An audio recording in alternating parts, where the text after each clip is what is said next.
The late afternoon sun clung stubbornly to the Arizona sky, bathing Sunset Palms community in Chandler in golden light.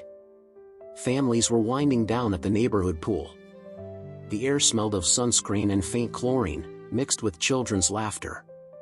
But that fragile peace shattered when Patricia Hale, a longtime HOA board member with a reputation for being too watchful, planted herself by the pool gate like a guard. Her oversized tote bag hung heavy on her arm, one hand already resting on her hip. "Ma'am," Patricia said sharply, blocking the path of a woman carrying a towel and sunglasses. "Do you live here?" The woman blinked, momentarily startled. Danielle Carter, 39, lived on Juniper Lane with her husband Marcus and their 12-year-old daughter Naomi. She had scanned her pool card at the gate, it lit green, the lock clicked open, as always. She'd lived here for 6 years, paid her HOA dues on time every month. "Yes," Danielle replied evenly. "I live here. 2449, Juniper Lane." My card worked. Patricia's lips curled into a thin smile. "Sometimes people sneak in. You don't look familiar." Danielle's brow furrowed. "What do you mean by that?" Patricia squared her shoulders, like a cop closing in on a suspect. "I'm on the HOA board. It's my responsibility to make sure only residents use this pool. If you don't mind, I'd like to see ID. Proof of address." The words hit heavier than the humid desert air. Around the pool, whispers spread. Parents sat up straighter on lounge chairs. Phones quietly shifted in hands. Danielle gripped her towel tighter. "Are you serious?" My card worked. "You don't demand ID from everyone who walks in." Patricia's jaw tightened. "Dead serious. If you live here, you shouldn't have a problem showing me." Danielle shook her head. "No. I don't owe you my dignity just to sit by the pool." Gasps echoed across the deck. Patricia's eyes narrowed. Then, with a swift motion, she reached into her tote bag. A black canister gleamed in her hand. Pepper spray. Neighbors muttered, "You've got to be kidding me." Danielle's heart pounded. "Put that away." But Patricia's voice rose, shrill, defensive. "If you don't leave right now, I'll use it. You don't belong here." Children froze at the edge of the water. Parents half stood, unsure whether to intervene. Phones rose higher, recording. Danielle stood her ground. "You're going to regret this," she said softly. Patricia's knuckles whitened. A single wrong move, and then it happened. A sharp hiss. A burst of burning mist filled the air. Danielle screamed, clutching her eyes. Chaos erupted. Kids cried. Neighbors shouted. Someone poured bottled water over her face as she sobbed, "My eyes. My God, my eyes." Patricia stood trembling, spray still raised. But instead of victory, a wave of outrage crashed over her. "You assaulted her," someone shouted. "That's a crime," another cried. And in the distance, the faint sound of sirens grew louder. The storm had only begun. The acrid sting of pepper spray still hung in the air when the flashing red and blue lights painted the pool gates. The crowd had tightened into a protective circle around Danielle, shielding her as she trembled, towel damp against her burning face. Patricia sat frozen by the entrance, canister dangling in her hand, muttering, "I was just protecting the neighborhood." But nobody was siding with her anymore. 2 officers entered, one male, one female, scanning the tense scene. "What happened here?" the female officer asked. Half a dozen voices erupted at once. "She sprayed her for no reason. It's all on video." Hands shot out, phones raised high, recording lights blinking red like evidence. The male officer raised a hand. One at a time. He turned toward Danielle, still shaking. "Ma'am, can you talk?" Her voice cracked, hoarse. "She attacked me. I walked in like always. My key card worked. She demanded ID. And then she sprayed me. For nothing." The officer crouched beside her. "We'll get you medical attention. You don't need to push through the pain." Turning toward Patricia, the female officer's patience thinned. "Ma'am, do you have any proof this woman was trespassing?" Patricia's jaw clenched. "No, but I know what I saw." "What you saw," the male officer interrupted sharply, "was a neighbor using her community pool. And instead of contacting management or security, you escalated to assault." The words landed like a hammer. Murmurs of approval rippled through the crowd. Danielle coughed, whispering through tears, "I live here. I live here." Patricia muttered under her breath, "You people always play the victim." The poolside exploded. "Enough!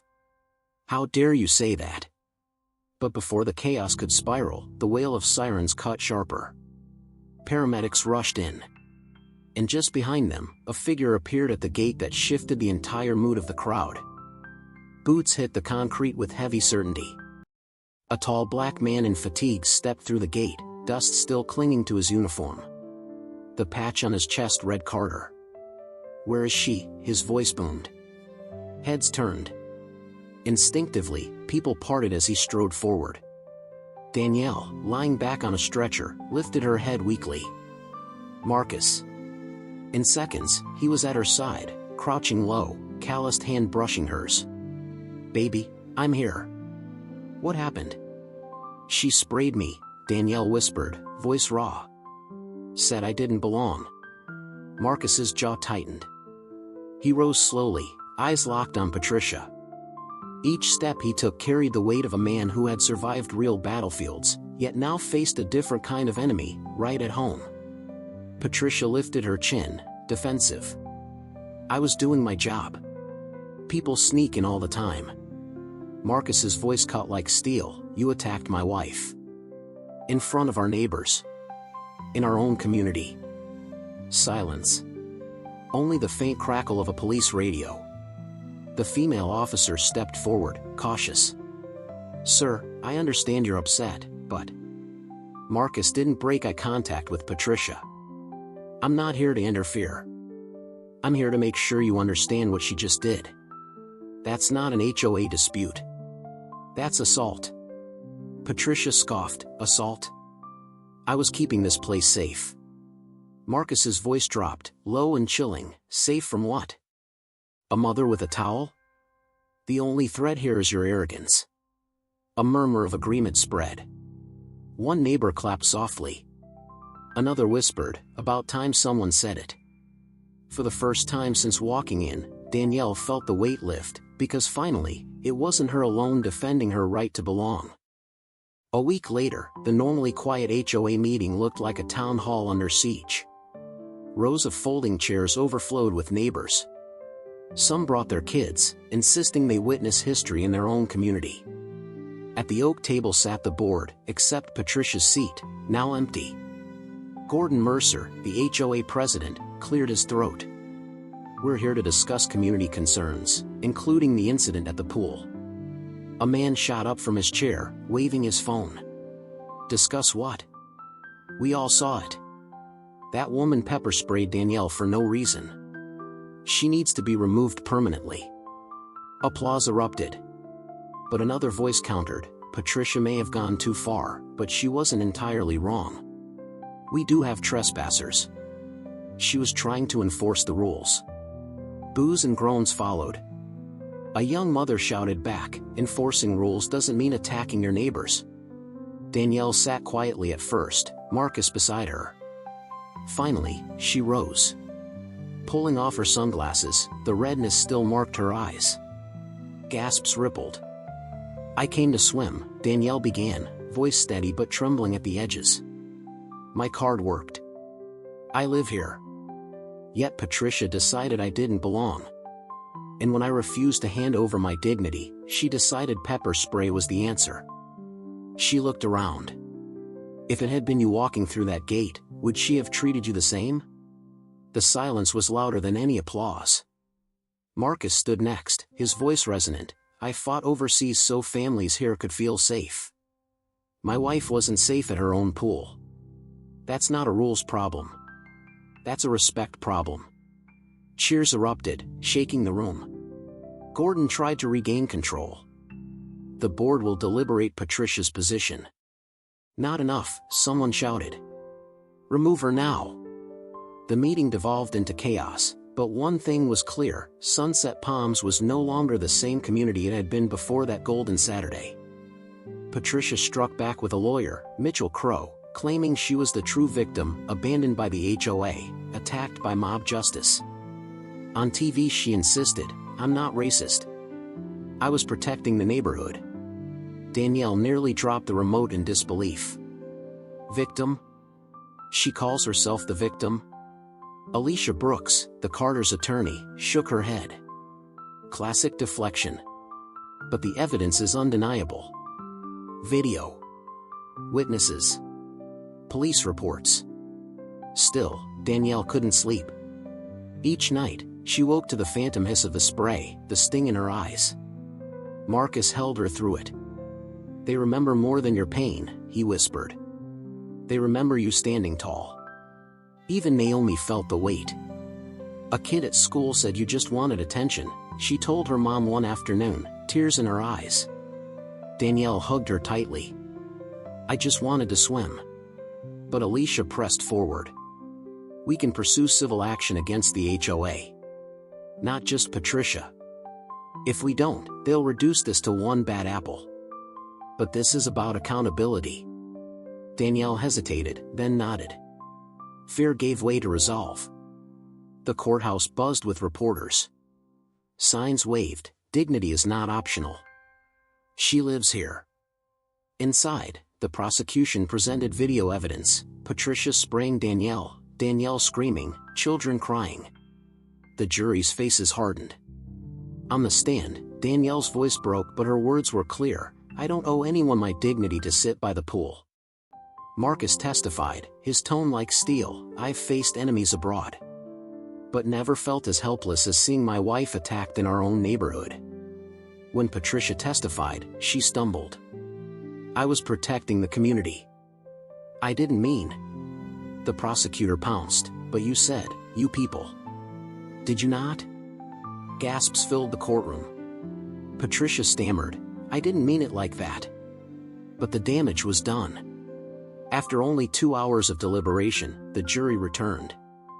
"We, the jury, find Patricia Hale guilty of assault with a chemical agent." Danielle wept as Marcus held her. Justice had spoken. The fallout was swift.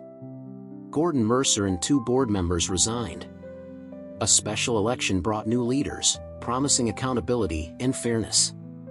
Reforms followed: bias training for all board members, clear rules that no one could demand ID unless applied equally to all, and a resident committee to prevent abuse of power.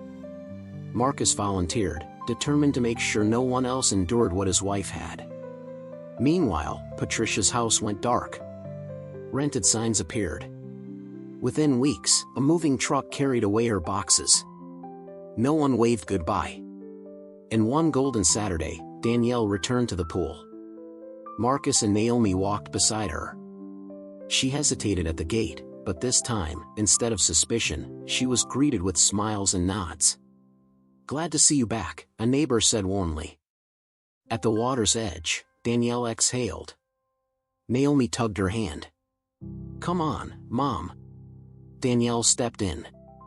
The cool water washed over her, not with fear, but with peace. At church the next week, she spoke. "That day could have broken me. But I refused. Because silence allows injustice to grow. Speaking up, even when it hurts, is how we plant something better." The congregation rose in applause. But Danielle didn't need ovations. She needed only the quiet truth she whispered later that night on her porch swing, Naomi at her side, Marcus's hand steady on her back. "We belong here. Always have. Always will." And maybe that was the greatest victory of all.